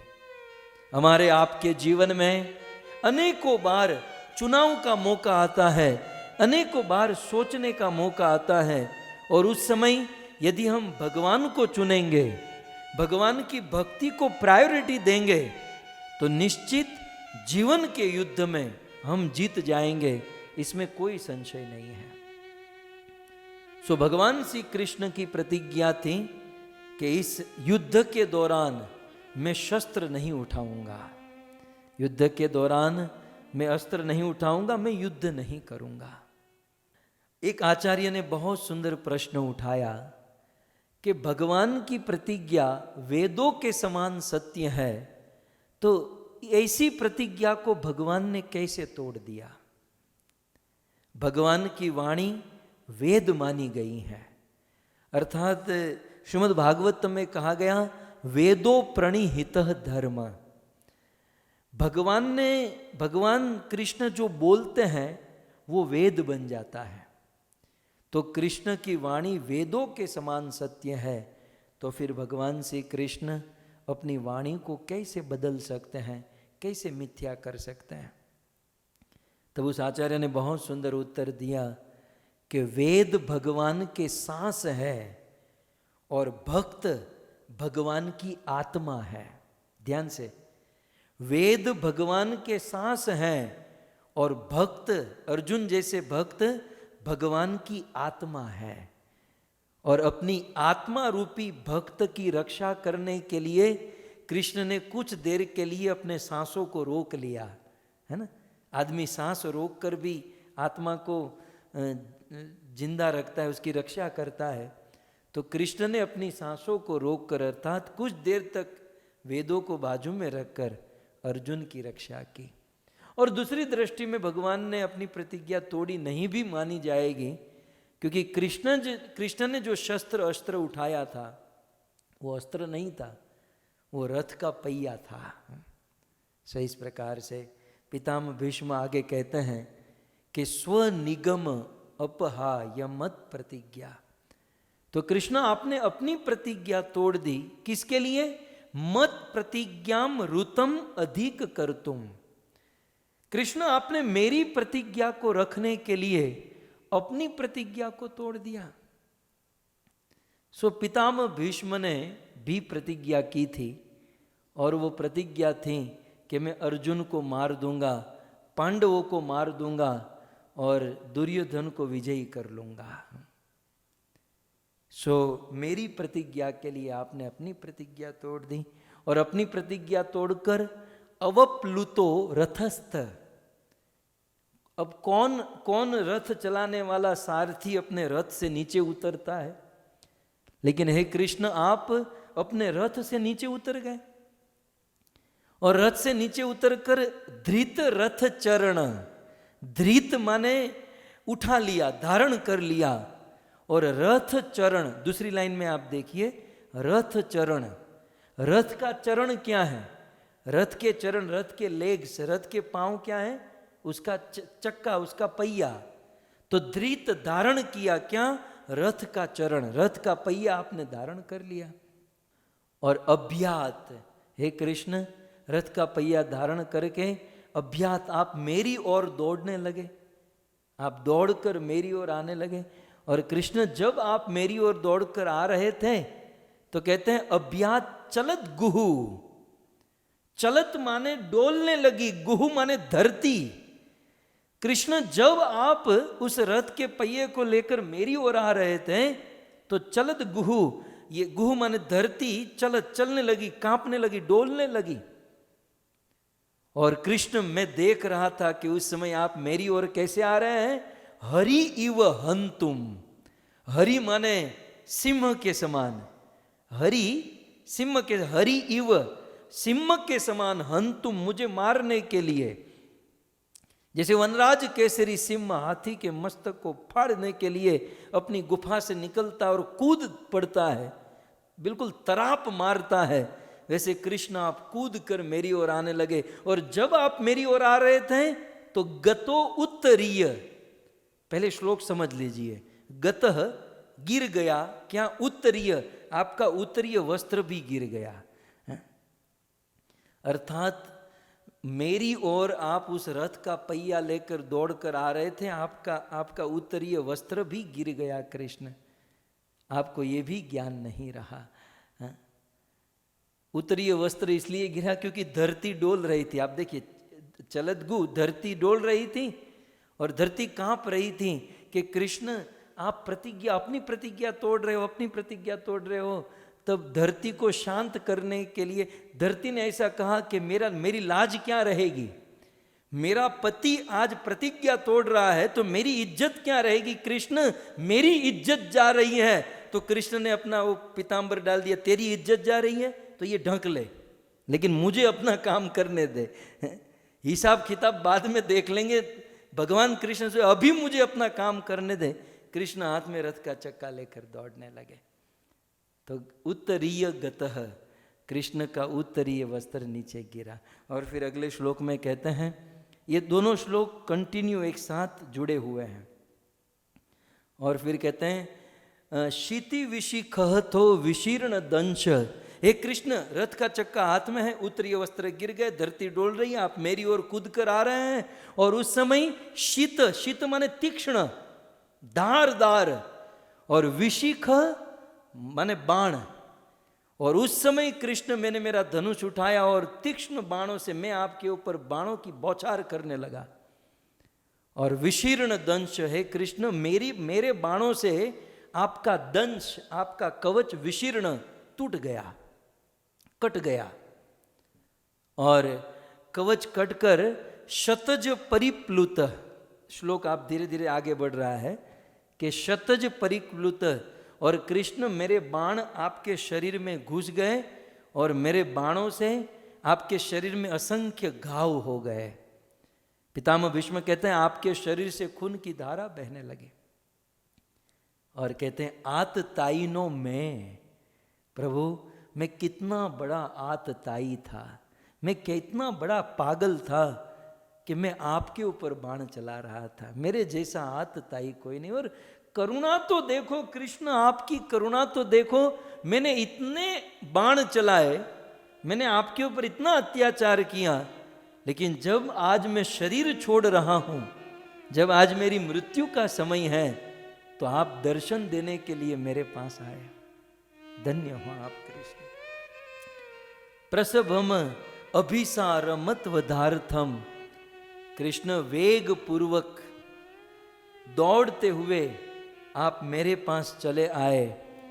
ऐसे भगवान श्री कृष्ण में, ऐसे भगवान मुकुंद में मेरी गति हो, ऐसे भगवान श्री कृष्ण को मैं प्राप्त करूं, ऐसी प्रार्थना कर रहा हूं। सो पितामह भीष्म भगवान से प्रार्थना कर रहे हैं। पितामह भीष्म भगवान से निवेदन कर रहे हैं कि मैंने आपके साथ बहुत गलत किया, मुझे क्षमा कीजिए, लेकिन मुझे आपकी प्राप्ति हो, आप ऐसा वरदान दीजिए। तो इस 2 श्लोक में पितामह भीष्म अपनी प्रतिज्ञा, कृष्ण की प्रतिज्ञा और महाभारत के इस 9वें दिन की याद कर रहे हैं।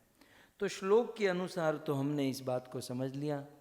अभी आप लोगों की इच्छा कर रही है, एक महाभारत में आटो मारिए, आपने एक आटो मारो है कुरुक्षेत्र में, तो सीट बेल्ट पहरी लो। तो आप सीट बेल्ट पहन लीजिए, क्योंकि महाभारत में एक बार हम चले गए तो फिर वहाँ पर धरती हिलेगी, सब कुछ कांपेगा। सो पितामह भीष्म के यह 2 श्लोक कहने के पीछे का जो तात्पर्य है, ये 2 श्लोक कहने के पीछे जो कथा है, उस कथा को हम बड़े भाव से श्रवण करें। पितामह भीष्म इन 2 श्लोक का सार यही है कि हे कृष्ण, आपने मेरे लिए अपनी प्रतिज्ञा तोड़ दी, और इवन प्रतिज्ञा तोड़कर भी मैं आपके ऊपर बाण चलाया और न जाने क्या क्या नहीं किया, लेकिन फिर भी आपने अपना नाम नहीं देखा। मेरे वचन को सत्य करने के लिए सत्य विधातुम निज भृत्य भाषितम, आप मेरे पास दौड़कर चले आए। बड़ी रोचक कथा है। मैं लगभग 1000 बार इस कथा को बोला रहूँगा, लेकिन जितनी बार बोलता हूँ उतनी बार एक नया आनंद, एक नया उत्साह हमारे शरीर में भर जाता है। सो ये महाभारत की कथा है। महाभारत कुरुक्षेत्र के युद्ध के 8वें दिन ऐसा वर्णन है। दुर्योधन ने देखा कि उनकी सेना से कोई नहीं मर रहा था। तब 8वें दिन की रात को दुर्योधन पितामह भीष्म की शिविर में आया और दुर्योधन पितामह भीष्म को बड़े कठोर वचन कहने लगा। पितामह, आप क्या कर रहे हो? आप ये नहीं जानते कि आप हमारी सेना के सेनापति हो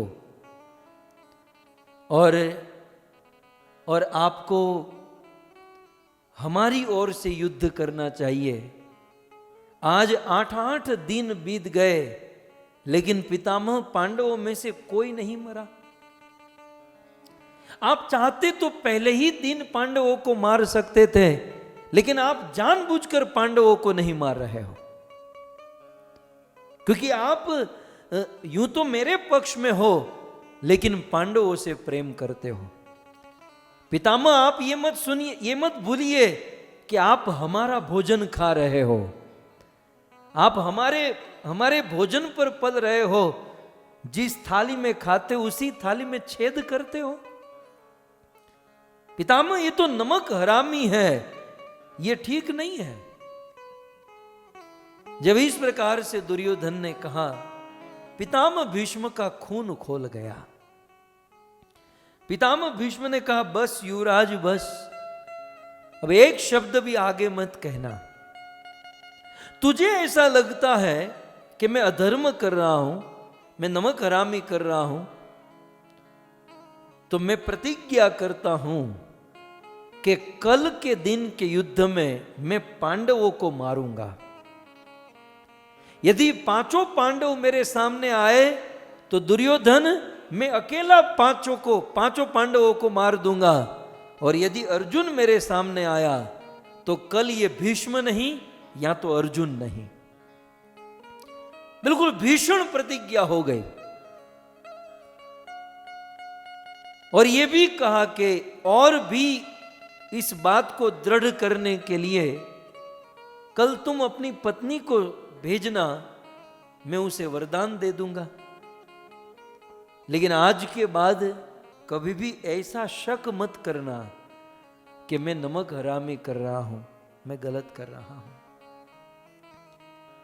दुर्योधन अपनी शिविर में नाचते हुए गया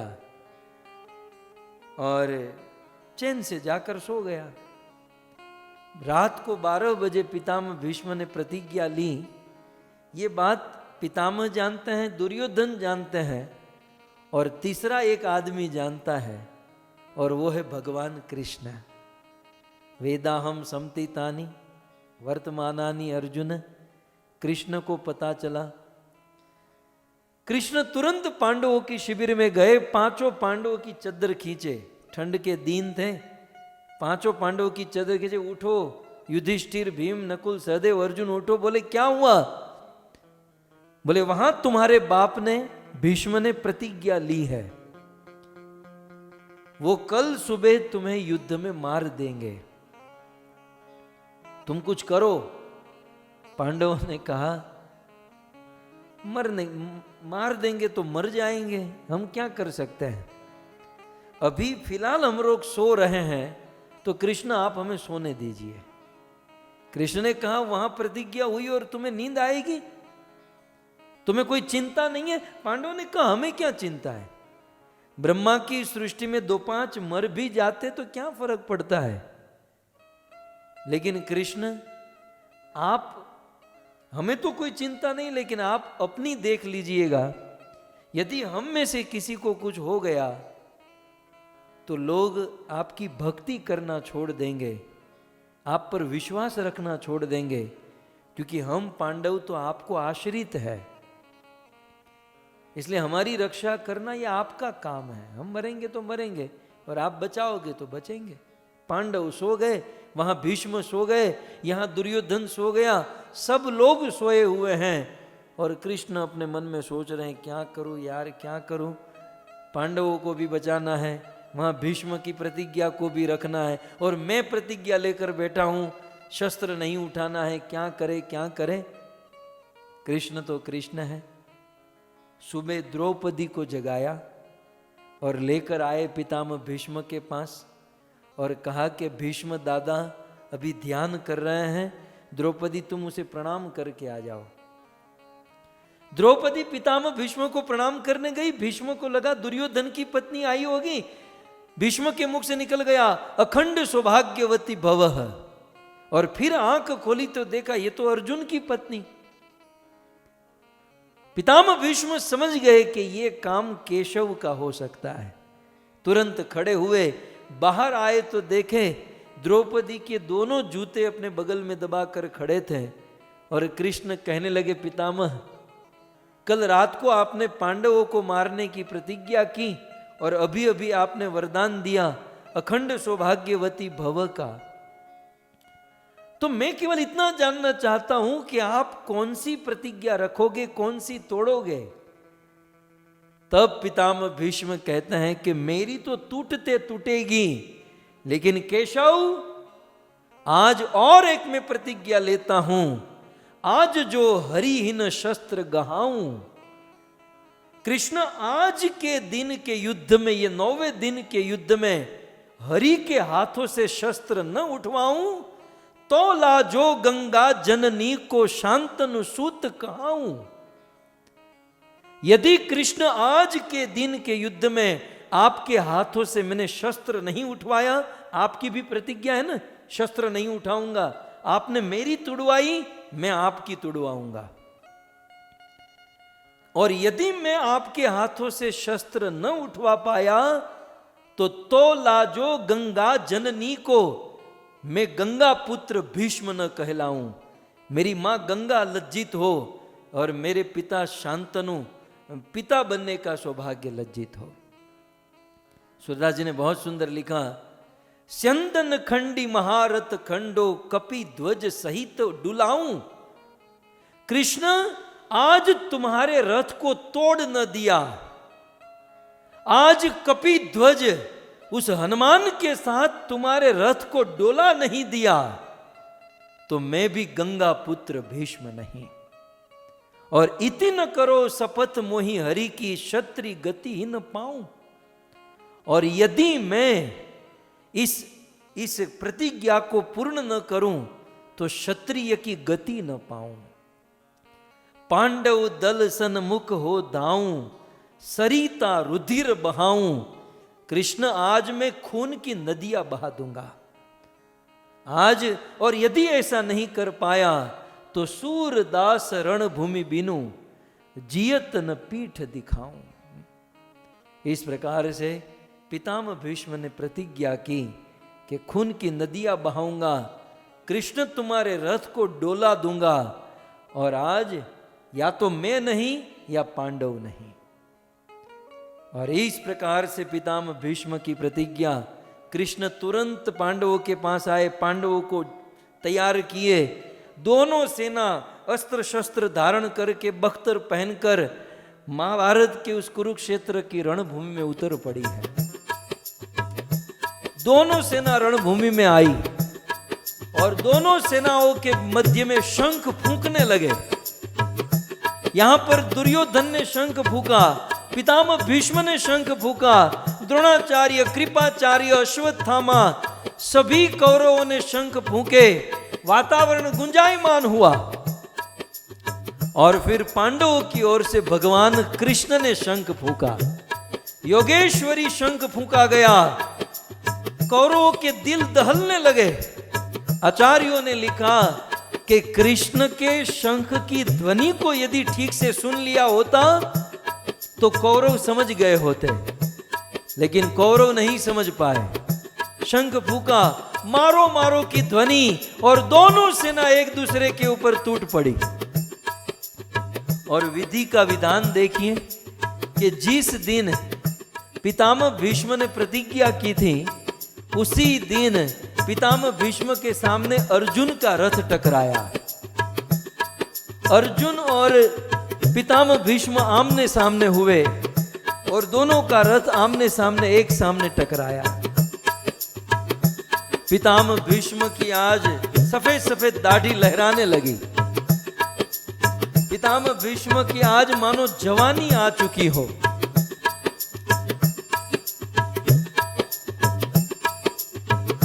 और अपने तरकस में से इतनी तेज गति से बाण निकाल रहे हैं, इतनी तेज गति से वे युद्ध करने की तैयारी कर रहे हैं।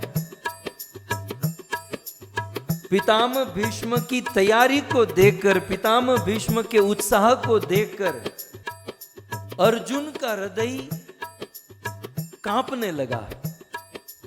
ऐसा कहते हैं आचार्यों ने टीका में लिखा है कि जैसे सिंह को देखकर, हिंसक पशु को देखकर खरगोश का हृदय कांपने लगता है, वैसे पितामह भीष्म के बाणों को चलाने की गति को देखकर आज अर्जुन का हृदय कांपने लगा। सबसे पहले तो पितामह भीष्म ने अर्जुन के ऊपर नहीं, अर्जुन के रथ के ऊपर प्रहार किया। अर्जुन के रथ के चरणों के पास, अर्जुन के रथ के आजू बाजू में पितामह भीष्म ने इतने बाण मारे कि रथ डोलने लगा, रथ उछलने लगा, रथ कांपने लगा। यहां पर भगवान श्री कृष्ण जोर देकर, कृष्ण ने सोचा कि अब इस रथ को बचा लो कैसे भी करके। कृष्ण ने करोड़ों करोड़ों ब्रह्मांड उनके हृदय में, पेट में है, उन्होंने जोर दिया, फिर भी रथ हिल रहा है। ऊपर ध्वजा के ऊपर हनुमान जी बैठे हैं, हनुमान जी अपनी पूरी ताकत लगाकर रथ को पकड़ कर रखे पितामह भीष्म के बाणों का सामना करने के लिए। यहां कृष्ण, ऊपर हनुमान और रथ स्थिर, और अर्जुन बाण चला रहे हैं, पितामह भीष्म बाण चला रहे हैं। 18 दिन के युद्ध में अर्जुन को कभी पसीना नहीं आया था, लेकिन कहते हैं कि आज पितामह भीष्म का सामना करते हुए अर्जुन पसीने से लथपथ। भगवान श्री कृष्ण पीछे देखें कि अर्जुन कंफ्यूज, अर्जुन अब पितामह के सामने टिक नहीं पाएगा, मुझे ही कुछ करना होगा। भगवान कृष्ण खड़े हो गए। पितामह भीष्म स्तुति में कहते हैं हरि इव हंतु। भगवान कृष्ण उस रथ से कूद गए और कूद कर एक टूटे हुए रथ का चक्का पड़ा था, उस टूटे हुए रथ के चक्के को अपने हाथों में, कृष्ण ने अपने हाथों में चक्र उठाया। एक बात समझ लीजिए, कृष्ण के हाथों की उंगली ने, ये 2 उंगली ने बड़ा काम किया। इस उंगली में कृष्ण ने गिरिराज गोवर्धन को धारण किया और इस उंगली में कृष्ण ने चक्र उठाया। ये 2 उंगली भगवान श्री कृष्ण अपने हाथों में उस चक्र को उठाए और दौड़ने लगे। और उसी समय अर्जुन भगवान श्री कृष्ण के पास आते हैं और अर्जुन कृष्ण से कहते हैं कि प्रभु आप छोड़ दीजिए, आप मेरे लिए अपनी प्रतिज्ञा को मत तोड़िए। और कुल मिलाकर अर्जुन ये पितामह हैं, ये अपने घर के हैं, ये दादाजी हैं। तब भगवान श्री कृष्ण कहते हैं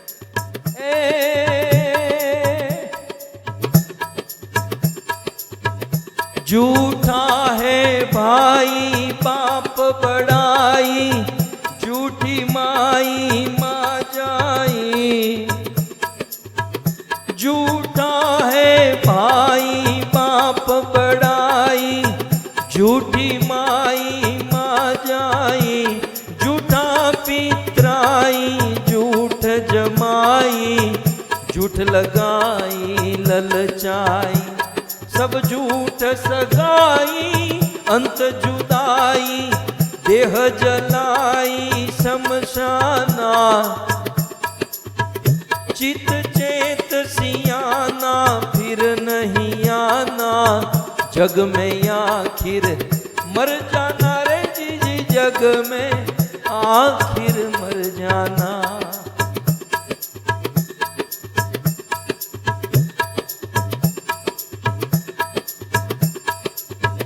पितामह भीष्म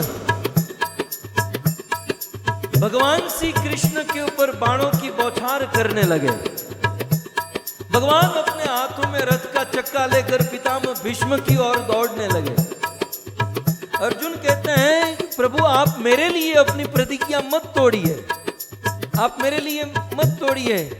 भगवान श्री कृष्ण आज पूर्ण आक्रोश में, और कृष्ण दौड़ते दौड़ते पितामह भीष्म के पास पहुंचे और उस समय पितामह भीष्म ने कृष्ण को अपने निकट आए हुए देखकर अपने धनुष बाण छोड़ दिए और पितामह कृष्ण का स्वागत करने लगे कि हे कृष्ण, हे केशव, मैं इसी घड़ी की राह देख रहा था कि कब आप इस प्रकार से शस्त्र उठाओगे और शस्त्र उठाकर कब आप मेरे निकट आओगे। जब पितामह भीष्म ने अपने बाणों को छोड़ दिया तब कृष्ण ने अर्जुन को कहा कि अर्जुन, अपना गांडीर उठाओ और पितामह भीष्म की छाती को छलनी कर दो। जब अर्जुन गांडीर उठाकर पितामह भीष्म को मारने गए तब पितामह भीष्म कहते हैं, कृष्ण ये कहां का न्याय, कृष्ण ये कहां का धर्म, मैंने बाण छोड़ दिए, मैंने अस्त्र शस्त्र छोड़ दिए और आप मेरे ऊपर बाण, मेरे ऊपर मुझे मारने के लिए अर्जुन को कह रहे हो। तब कृष्ण कहते हैं, पितामह आपको आज धर्म की याद आ रही है और पितामह आप मुझे धर्म सिखाओगे। यदि धर्म ही याद करना है तो याद करो वह दिन है जब दुर्योधन अनेकों प्रकार से पांडवों के साथ अधर्म कर रहा था। आपको दुर्योधन को रोकना चाहिए था, तब आपका धर्म कहां गया। जब भीम को जहर के लड्डू खिलाए तब आपका धर्म कहां गया। जब लाक्षागृह में आग लगाई तब आपका धर्म कहां गया। और भरी सभा में द्रौपदी को निर्वस्त्र करने का प्रयास किया गया पितामह, तब आपका धर्म कहां गया था। आप धर्म मुझे सिखाओगे। धर्म वो है जो कृष्ण बोलता है और आज कृष्ण बोल चुका है, अर्जुन उठाओ गांडीव और भीष्म की छाती को छलनी कर दो। और उसी समय अर्जुन ने अपना गांडीव उठाया, पितामह भीष्म के ऊपर एक के बाद एक बाण, एक के बाद एक बाण। पितामह भीष्म के शरीर में इतने बाण मारे कि सोई की नूक रखने की जगह नहीं बची और असंख्य बाण पितामह भीष्म के शरीर में लगे। सूत जी कहते हैं कि आकाश से कोई पर्वत गिरे, आकाश से कोई देवता गिरे, ठीक उसी प्रकार पितामह भीष्म उस कुरुक्षेत्र की भूमि के ऊपर धराशायी हुए। आकाश में देवता प्रकट हुए, पुष्प की वृष्टि करने लगे और भगवान श्री कृष्ण की जय जयकार होने लगी।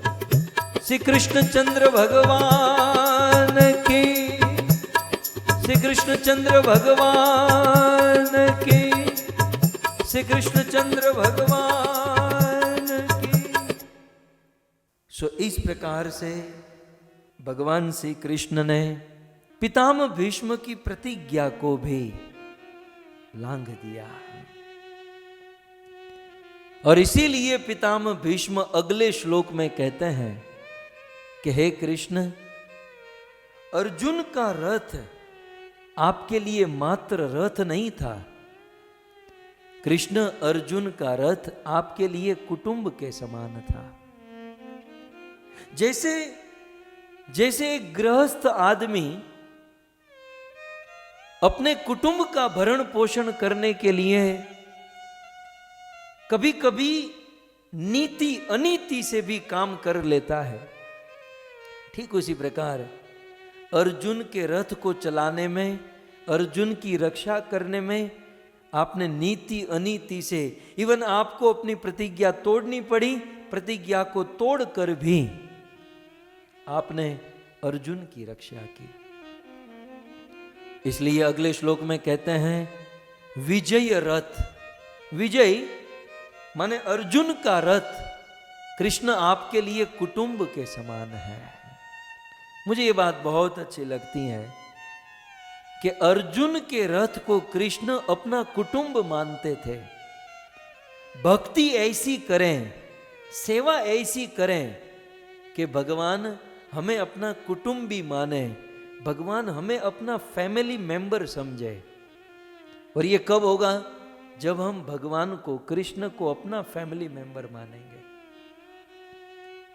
और विजय रथ, अर्जुन का रथ कुटुंब के समान।